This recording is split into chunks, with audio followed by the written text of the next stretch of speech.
Welcome to the final part in this mini-series, following me as I paint some 28mm metal French Cuirassiers. As you can see, they are finished here before you and represent the 5th Squadron of the 13th Cuirassier Regiment for the 1813 campaign. Since the last video, quite a lot has been finished, including the basing, and if you want more information on how I go about my basing normally, I did cover it in this separate video. All of the details have been completed, both for the riders and for the mounts as well, including any little markings on the horses. It might not be completely evident in the video, but the horse tack and horse furniture has been carefully highlighted to try and pick it out, particularly against the dark brown and dark black horses. And you should now be able to see the full effect of having included a couple of brown uniforms as a nod to the 13th Cuirassiers' service in Spain. I'm very pleased now that they're all finished, especially with the basing just to set off the figures.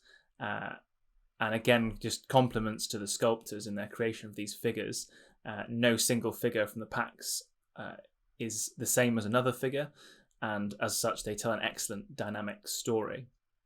This is the officer for the unit, looking either disgruntled or impatient as he awaits the order to advance.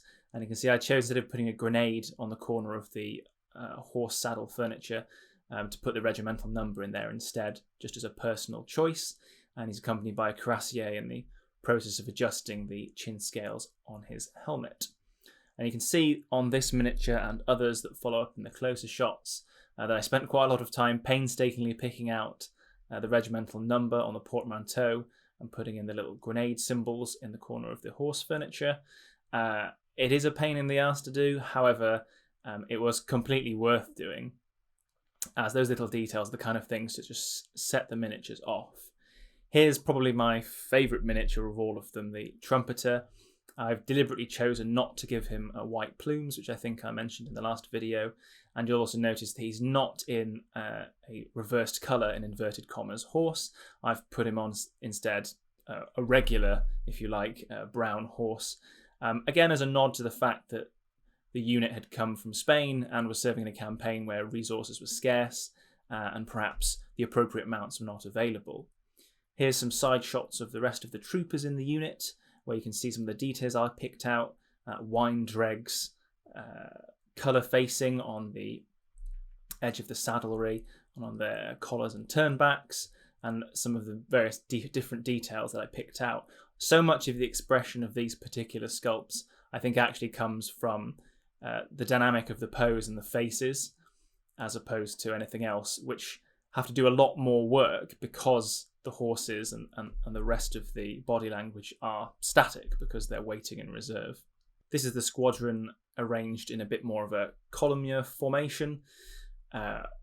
They're very pleasingly solid arranged like this. I think it's something to do with the colour scheme as well as the literal weight of the models.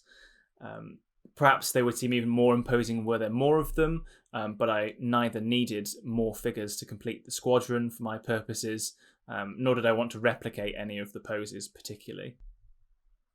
I've really enjoyed working on these figures. It's taken a little bit of time around other things, and because in essence you're painting twice the number of figures in inverted commas because you also have to work on the horses. But they've turned out very, very well indeed. I think despite not being the most flamboyant uniform in the Napoleonic era, they're certainly one of the most strikingly uniformed type of troops available. They're certainly very evocative of the period and certainly of French arms and French cavalry. To join them in their formation, I'll be working on several provisional regiments of dragoons, in addition to which I know that I had promised that I would go through a step-by-step of how I was going to paint the flesh tones, but I've decided to make that a separate video. It will be full length, as in a sort of 1-to-1 time ratio, where I'll describe what I'm going to use, which paints, and slow time paint the first of each stages before speeding up the rest of it, so you don't literally have to watch me paint faces for several hours, as I thought that would be more of a focused step-by-step guide than trying to lever it into a video like this, where I would perhaps prefer just to appreciate the miniatures in their completed state. I hope you've enjoyed the format of this mini-series. I'm looking forward to bringing you more of them in the future, and I'll be painting a variety of different units from different nations throughout the Napoleonic period, and I hope you've drawn some inspiration for this for your own projects. In the meantime, I'll see you in the next video, and happy hobbying.